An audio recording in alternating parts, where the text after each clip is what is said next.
dear students, myself Gangadhar Solanke and I welcome you all to the MCGM's virtual classroom. My dear students, today in Standard 8th History, we will be learning the topic Effects of British Rule. So, in this topic, we are going to talk about the establishment of East India Company, British and Marathas, subsidiary alliance, Chhatrapati Pratap Singh, then effects of British rule on India. So now the first point about which we are going to talk is establishment of East India Company. So in general or in short, we are going to study the effects of British rule over India.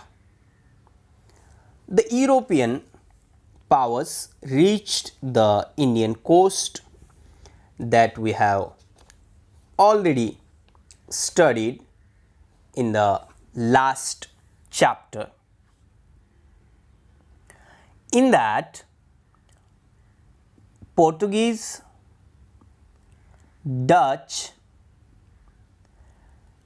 and British entered the race for capturing the Indian market, and if we talk about the powers reached the Indian coast, in that Portuguese, Dutch, French and British.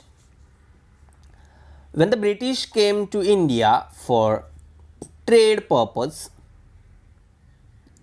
the Portuguese has already settled and they gave a bitter resistance. It means that the competition between Portuguese and British. Later, friendly relations developed between them, but to establish the domination over India, the British had to face opposition from French and also from Dutch and of some local rulers. Try to understand here one thing. एक तो ये सभी लोग जो आए वो किसी ना किसी पर्पस से आए थे और यहाँ आके उन्होंने देखा कि यहाँ तो बहुत कुछ है, तो उन्होंने अपना अपना बिजनेस यहाँ पे सेट किया. And when Britishers came, Portuguese के साथ उनकी लड़ाई हुई, लेकिन बाद में उन्होंने फ्रेंडशिप कर दी और सोचा कि कोई एक इंडिया को खाए, इससे अच्छा है कि दोनों मिलके हम यहाँ से जो कुछ लेकर जा सकते हैं वो लेकर जाएंगे. But the question was of Dutch, French and some local rulers. So to establish the domination over India, the British had to face opposition from French, Dutch and of some local rulers. As you can see on the screen in the image, British and Marathas, in the local rulers now we are talking. Mumbai was the main center of British in Western India. If we talk about the Western India, Mumbai was the main center of British. They were trying to acquire the nearby territories, but Marathas had strong hold over it, and that you people already learnt in the 7th standards history. After the death of Peshwa Madhav Rao, his uncle Raghunath Rao approached for help from the British due to his greed for Peshwaship. And here the Britishers got small hole. जो उन्हें चाहिए था वो उन्हें मिल गया. पहले तो वो आजू बाजू की टेरिटरीज एक्वायर नहीं कर पा रहे थे because of the strong hold of Marathas. But जैसे ही पेशवा माधव राव की डेथ हुई, रघुनाथ राव ब्रिटिशर्स के पास चले गए फॉर देयर हेल्प, और ब्रिटिश लोगों को एक छोटी सी जगह मिली वहाँ पर घुसने के लिए. This led to the entrance of the British in Maratha politics. Directly it was not possible for the British, but because of the approach of Raghunath Rao, it was very easy, or it became easy for the British to the entrance in Maratha politics. So, during 1774 and 1880, three wars were fought between the Marathas and the British.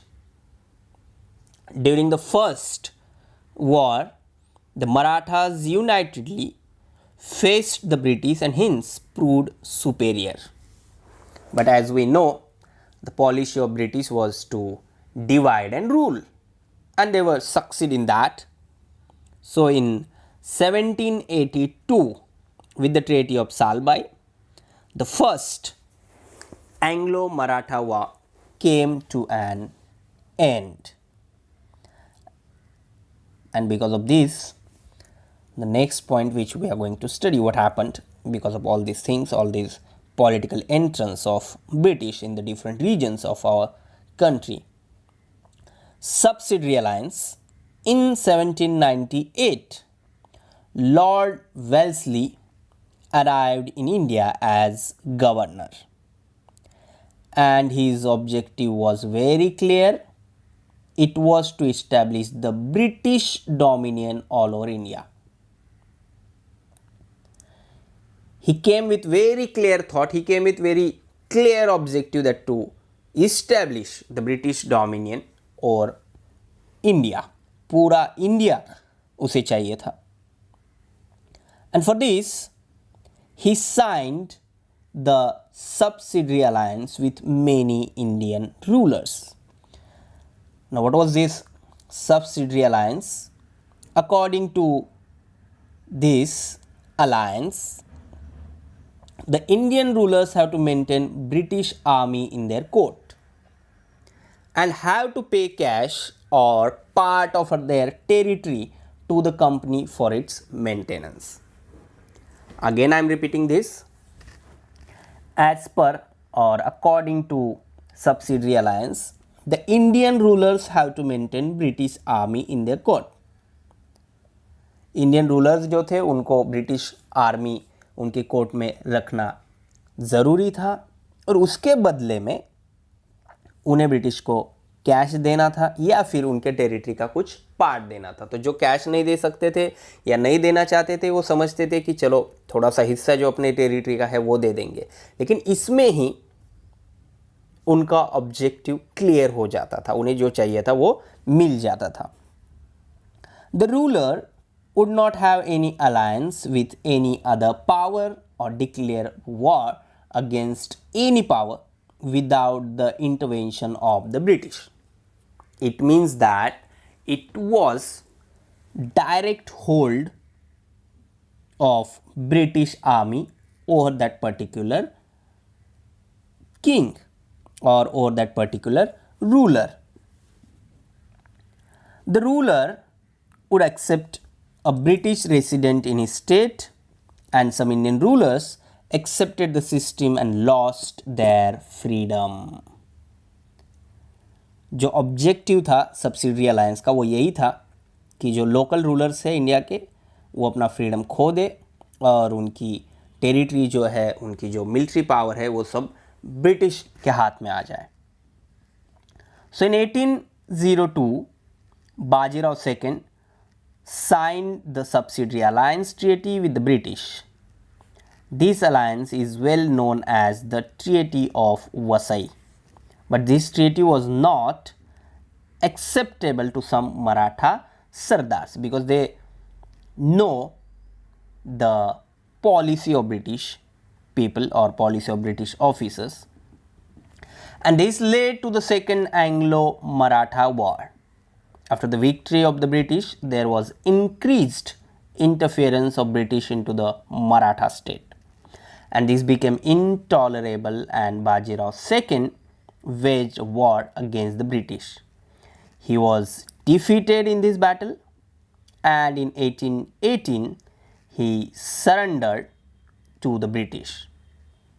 In the meantime, the capital of Mughals was under the control of Daulat Rao Shinde, and by defeating the troop of Sindh, General Lake captured the Mughal emperor and gained victory over Hindustan.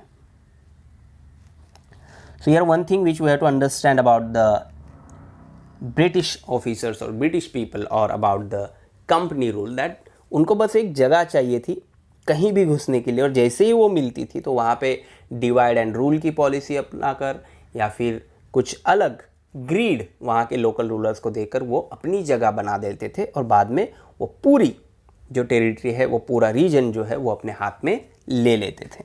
Here to understand next to the subsidiary alliance about Chhatrapati Pratap Singh. Although the Peshwaship came to an end, Chhatrapati Pratap Singh of Satara was still ruling, and Britishers signed a treaty with Chhatrapati Pratap Singh. According to that treaty, he appointed Grant Duff as an officer to assist him in the state affairs. But later, as per the policies of British officers, the Chhatrapati was dethroned and exiled to Kashi. He died there in 1847. Then also, Rango Bapuji Gupte, who was a loyal officer of the Chhatrapati, fought the legal battle and went up to England, but his efforts were unsuccessful. And then the Lord Dalhousie took advantage of this situation. He rejected the adoption policy and in 1848 annexed the state of Satara. So this was all about the background of the effects of British rule. In the next session, we are going to talk about the effects of British rule on India. In that, we have to talk about dual government, parliamentary laws, civil services, military and police force, judicial system, equality before law, economic policies of the British, land revenue policy, consequences of new land revenue system, commercialization of agriculture, famine, development in transport and communication system, decline of traditional industries in India, development of new industries in India, and the last point of this topic, social and cultural effects. So all these points we'll study in the next session. Subscribe the channel and press bell icon to get notifications. So my dear ones, this is all for today. Thank you very much. Stay home, stay safe, take care.